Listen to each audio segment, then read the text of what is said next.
Now this is a story all about how my life got flipped, turned upside down. I placed my bet on this town by the sea. Some think it's paradise, but it's just UCSD.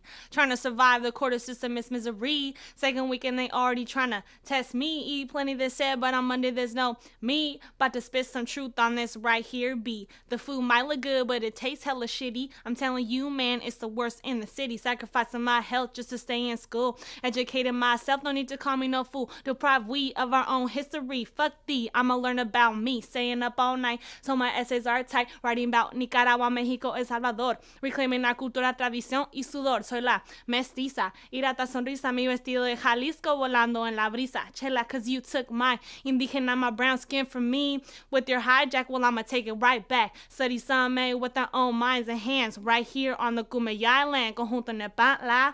This is the life of a college student hustler.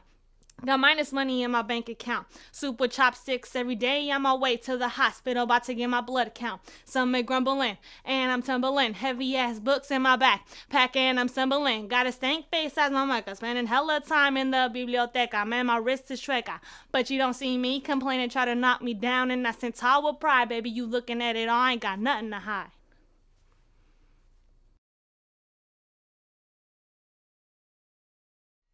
In February 2010, the University of California, San Diego experienced a series of events that would forever shape how we view racial tensions in our public universities.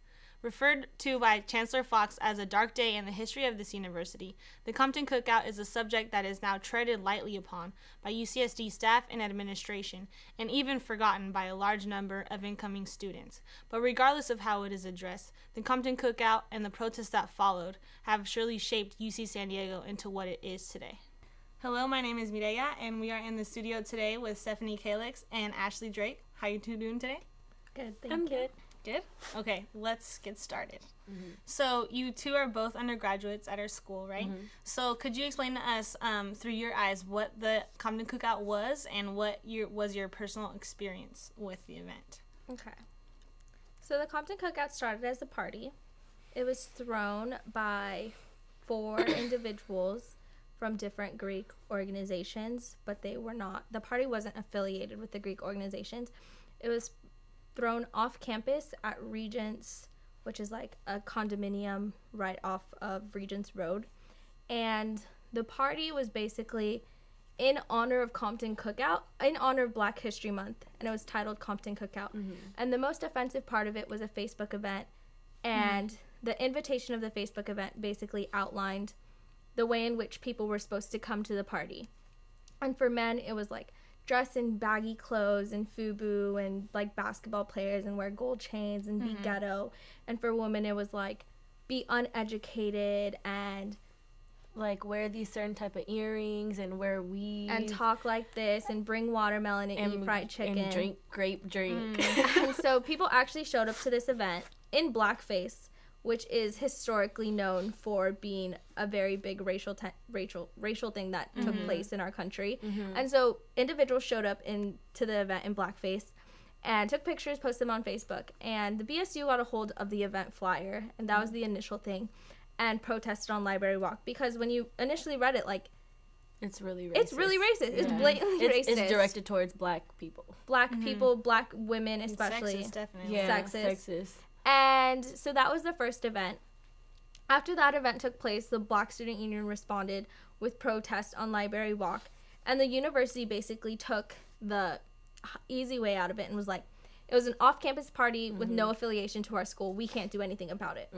And so as the Black Student Union, like, that wasn't an acceptable response. So every day we protest, literally for the entire month of February, which is really sad because February is supposed to be the month to honor Black people in our country. So for the entire month of February, out on Library Walk protesting, and it was just really amazing to see, like, the bigger it got every single day, because more and more people started to come and show up. The next thing that happened was on UCSD TV, the editor of the Koala went on there, and he was speaking about the event, basically saying that all the Black people were just making it more than it was. And then he made a statement that all you N-words need to get the F out of our school and the F out of our country. And so then that sparked even more attention. And basically after that event, everyone on campus who felt some way about Black people, or even just wanted to play the devil's advocate, really took that time upon themselves to just go crazy. Like, they thought they could say anything and do whatever they want because the school wasn't giving any consequences for anything. So for that event as well, all they did was shut down Triton TV and was like, oh, we can't do anything to him, freedom of speech. And then the Koala, which is a newspaper on our campus, it's a satirical newspaper, they went and printed about the Compton Cookout and wrote really absurd things as well. And they were like, we can't do anything, freedom of speech, the university. And then after that, there was just a series of events. The UCSD BSU came out with the first set of demands, and the school denied them. And then there was more protest. Then there was a noose found in the library. And then there was KKK hoods found on the Dr. Seuss statue outside the library. And then that's when finally the BSU came with another set of demands. And the school's response was to have a teach-in. So basically they had a bunch of professors and they set up the ballroom, and basically we're going to teach people in a 2-hour session about racism. Which, to students who are experiencing racism, that's basically a slap in the face. Because you're the individuals who have the power and are in the positions to make change on this campus and to make this a safe space for me. And you're going to say, we're going to teach 200 individuals in one room about racism. Like, it's not even possible, like, in words. Like, it doesn't happen.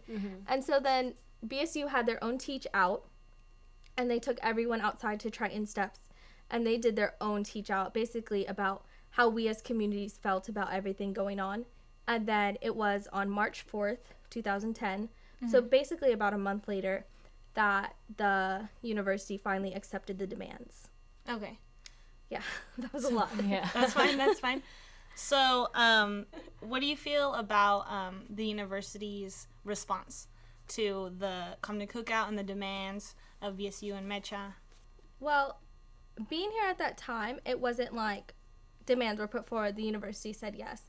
It took over a month in order for, with, like you said, a bunch of protests that took place in order for the university to actually finally agree to the demands. Like, there was thousands of people on this campus from the greater community, from other college campuses, just here protesting with the Black Student Union and Black students of this campus, just because of how outrageous and racist the events that were taking place here had gotten. And so it took a while for the university to finally agree to the demands. And then when they finally agreed to the demands, it also took a while for them to finally implement the demands. It wasn't until this year, actually at this very moment, that the final demand is being met. I think, like, within the last 2 years that it's been easier. Like, the university has been really a lot more helpful in getting our demands met. Like, I know when we proposed to have our Black Resource Center, they were really, like, open to showing us spaces and, like, picking out our furniture. Like, we were really involved in choosing our director. And with the Black mural being completed at the end of this school year, like, we've been and we've had a good line of communication with getting those things done. But I think there's still a few that aren't 100% completed. Yeah, and they're also in the process, and at the same time, although the university has made strides to meet the demands, it's also been largely a part of still students having to make sure and follow through, that the follow through happens, which is really hard as a student to have to go to a meeting and, like, miss my class. Yeah. Because I have to go to this meeting to make sure that this happens for the future of, like, Black students, and not only Black students, just underrepresented communities on this campus. Because it's basically, like, once one group gets it, it's a lot easier for other underrepresented communities to fight for the same thing. And it's really hard for students to have to put that pressure on themselves, but that's just the case of what it is. Maybe this might be a little difficult, but do you mind sharing with us your personal experience with the events that happened and how you felt personally affected? Do you want to go first? I think, like, knowing that, like, someone hung a noose in the library and, like, they let them slide with, like, oh, I didn't really know what that was. The fact that, like, there are people who don't know what that symbol is made me really worried being on this campus. And my second year, it wasn't here at UC San Diego, but it was at UC Davis. I was at the Student of Color Conference, and someone had, it was like Veterans Day weekend, and so there were ribbons. And someone had took one of the ribbons and wrote on it, "Use me as a noose." And that's like, you know, like there's a bunch of these students of color on this campus and this is happening. And so like constantly seeing this tool that was used to hang Black people, and like it's really hard, like it's really difficult to think like I go to school with these kind of people, and they might do something crazy to me just because the color of my skin. Right. Wow. And Yeah, for me it was a really interesting experience. I didn't previously like associate myself with the Black Student Union. My RA was Black, and she was actually the vice chair at the time, and she was very persistent about trying to get me to come to BSU and be involved. And she would come to my door. She was so sweet. She would come to my door, knock my door, like, oh, this is what we did today. Here's like the goodies we had. And I was always like, I don't want to go hang out with them. I don't even know them. And it wasn't until after that happened, and first the invitation happened, and I read it, and I was like, wow, this is so racist. Like, I can't believe this. And I was still a freshman. Like, it was still culture shock just to be in San Diego and, like, away from, like, home. And I was like, wow, that's really racist. That sucks. I didn't do anything about it. I wasn't out there protesting on the front lines. Like, it took me a while to, like, gain consciousness of everything that was going on. And then it was after, like, a couple of weeks when I realized, like, okay, this isn't going away. This is only getting worse. And so that's when I started, like, associating myself with the Black Student Union and, like, actually going out there and protesting. And then it was one night, I clearly remember it, clear as day, walking to my room. I had SDCC, which is, like, all the way in 6th, and I would walk back to Muir College. And it was dark, and I was walking through the woods by the Student Health Services Center, and someone was like, F you, N-word, and I was just like, what, like me? And like I just took off running, like, because I was literally scared for my life. I got to my room, I went straight to my RA, and I was just in tears.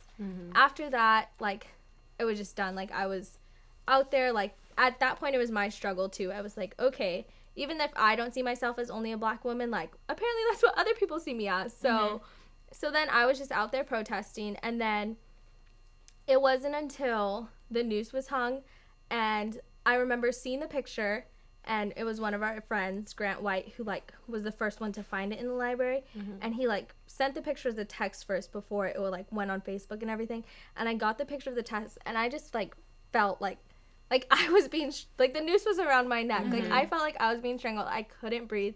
Like, I literally went into a panic attack because I couldn't take it on this campus. Like, and I called my dad, and I was like, you have to come get me. You have to come get me now. I'm done. I'm transferring. I'm done. I can't go here anymore. And so my dad was, like, in the car ready to come get me.